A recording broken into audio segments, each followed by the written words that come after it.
Hey, what's up, good people? Welcome back to Stock Up with Larry Jones. I'm not going to ask you to hit the like, subscribe, and the notification bell. I'm not going to do it today because you guys already know to do that, all right? We got a lot to cover today, so we're just going to keep it moving, all right? And remember, today is Moo Monday. I'm going to show you guys some really cool things within the app, all right? It's going to be the top link below. Download it, put a minimum of $100 in there, and get some free stock today. All right, so look at this. Look at this. Ford is expected to announce a new LFP battery factory with CATL in the US. I do believe that it's a Chinese company, right? So this is what I want to, as you can see, technology, listen, let me just bag up a little bit. The update could also include more detailed information on Ford's electric battery plans, okay? Some reports indicate that the automaker could confirm a partnership with China's contemporary, you see this, Amprex technology to build 3.5 billion iron phosphate battery plant in Michigan, okay? All right, you see this? So look, here's the company. Boom. All right. And so I want you guys to see this. Where is that information? So right here, let's blow this up. I want you guys to see this. Boom, boom. Let's blow that up so you guys can see it. Sorry about that. I don't know why this is doing that. Let's go down a little bit. There we go. Iron phosphate, LFP battery, which does not use nickel or cobalt, okay? They are traditionally cheaper and safer. So those are some of the things that we could look at. But they offer less density, which means efficiency, shorter range. But down here, it also frees up, no, here you go. They have improved enough that it now makes sense to use cobalt-free batteries in the lower end and shorter range electric vehicles. It also frees up production of battery cells, with other more energy dense chemistries to produce longer range vehicles. Okay, that's a tongue twister. All right, so that is the news. Let's look at Ford right now and see where Ford is. As you could see, Ford is 2.47% up today. And I did hear this news. It leaked over the weekend. I didn't get in this play. To be honest with you, I just forgot. I got busy. I went live this morning and I forgot I was going to do an option play this morning. Not with a lot, but just a little. Get a small pop, get in and out. But as you could see, I missed that on Ford, right? Remember, you do your own due diligence. I'm not doing anything. I haven't entered into any positions now. I'm filming this a half hour before closing bell. This is Monday morning. Of course, tomorrow morning, we got CPI coming out. All right. So that's what I wanted to say. Now, let's get into this. So I'm going to ask you a question. Do you see, are you looking through a microscope or a telescope? Are you trading through a microscope or a telescope? If you look in a microscope, things look bullish. If you look in a telescope, things look bearish. And so you can trade both and limit your risk and be safe, as you guys saw me with short-term buys, swing trades, and options. That's what I did. I did my short-term plays, piled my cash up, and now I'm still waiting because even though I'm making money in the micro, I'm afraid of the macro, right?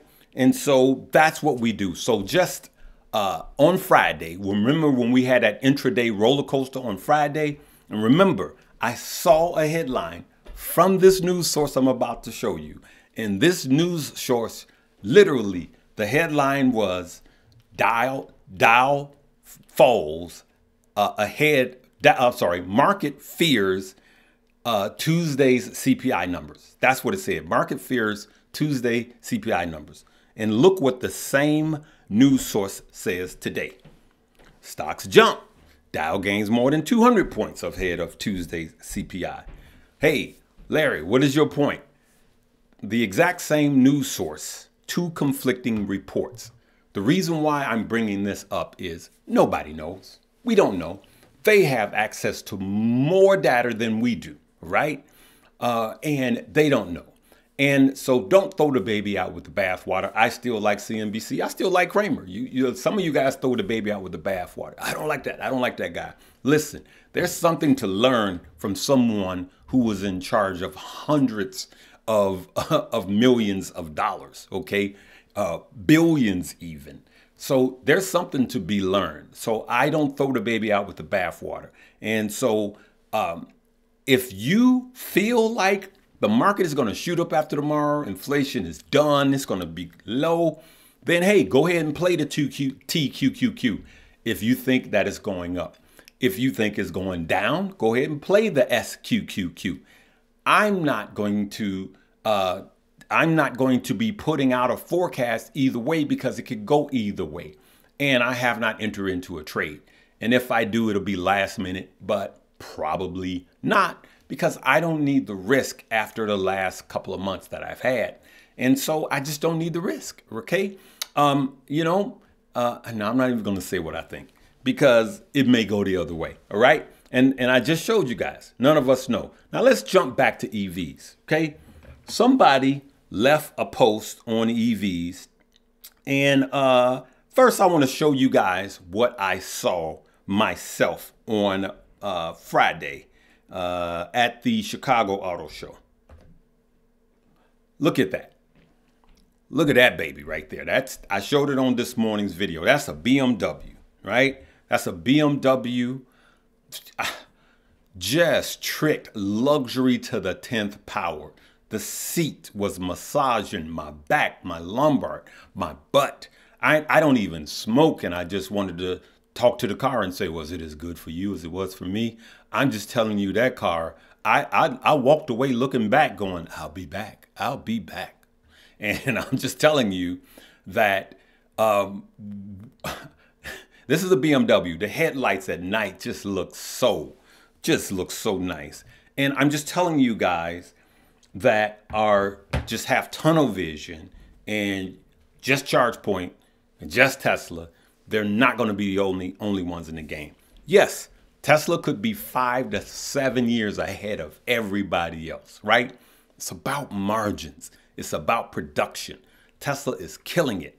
So I'm not saying this, I'm not making this statement to say, poo-poo on Tesla. I'm going to have a lot of Tesla, and I have some Tesla. What I'm saying is I'm not just stuck on Tesla.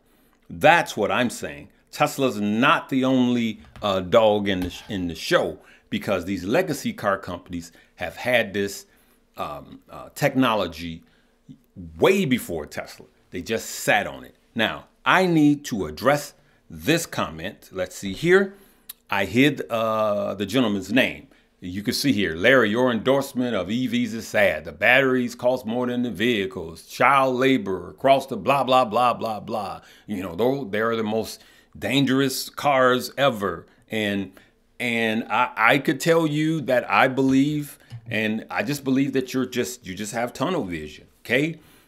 You just have tunnel vision. We've taken this new technology and we politicized it on both sides, right? I can tell you right now that in order for us to have the electric grids that we're going to need to service all of these automobiles, we're going to need some oil. So just get over that one, all right? But I can also tell you that we're at such a pivotal point, at so much groundbreaking technology.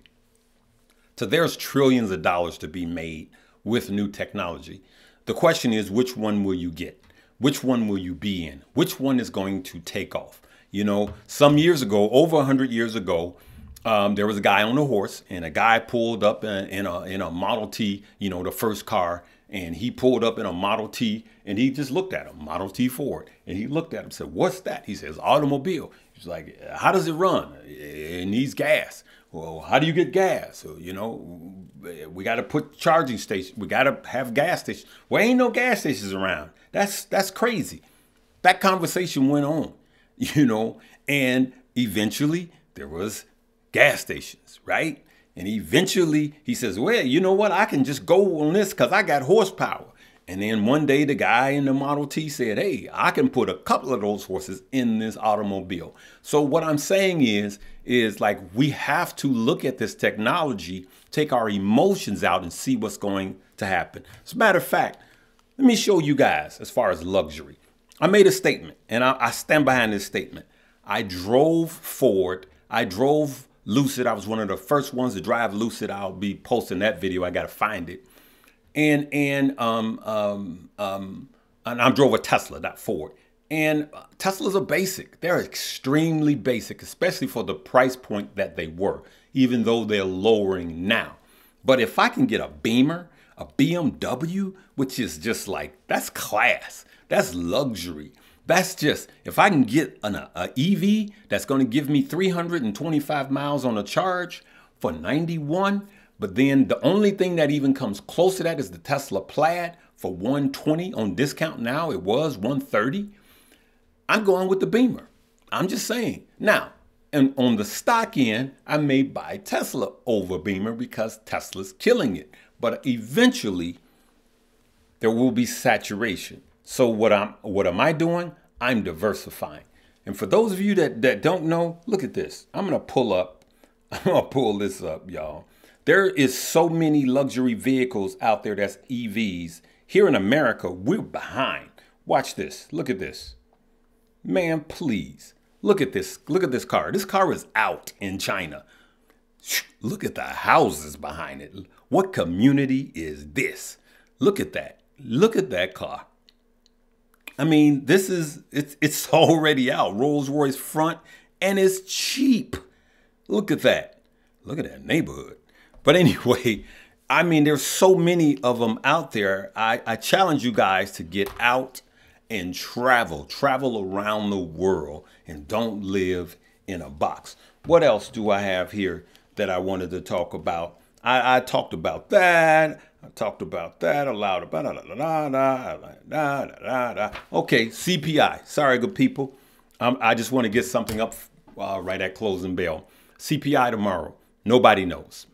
Nobody knows. I don't know. These guys don't know.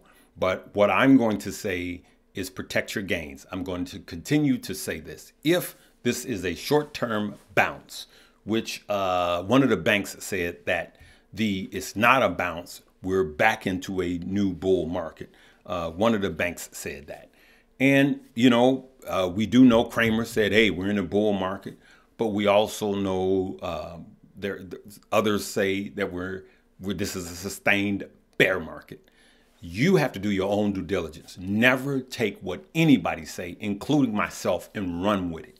You are in charge of your own destiny, okay? So you guys, leave me a comment and let me know, do your micro vision using a telescope line up with your macro vision? Mine is showing me two totally different signals. Short-term, green, long-term, red. And I believe that I will personally feel better when we get Q1 earnings of 2023, which will be after Q1. Remember, we need 3 months to calculate the data, and then we need the 4th month to see what the data actually is. All right? So, you know what? I want to show you guys something before we leave. Check this out. You see here, if you go to the bottom and hit markets on the Moo app, this is Moo, top link. Look in the middle there. You see short sales. You could see who and what. See here, short sales. You got BBD, VLON. You see them down there. And then look, for those of you that's been asking about dividends, look to the right. It says high dividends. Look at that. ZIM, UAN, PXD, BLK, ALX. Use the tools that you have. And that's what I like about Moo. It shows you guys this, right? It gives you the earnings forecast. Sometimes you guys, when you search the internet, it doesn't give a clear view of earnings, upcoming earnings. it does right in the Moo app. All right. So please download the top link on this video, and it will be Moo. This is Moo Monday. Deposit $100. Get some free stock. If you deposit more, you can get up to 15 free stock. Okay, good people. We will see you tomorrow morning for CPI. I believe it's tomorrow morning. I got to do my research to see what time is actually coming on so I can be ready to stream live. Okay, we'll see you guys there. Live, love, laugh, learn, and earn. Peace.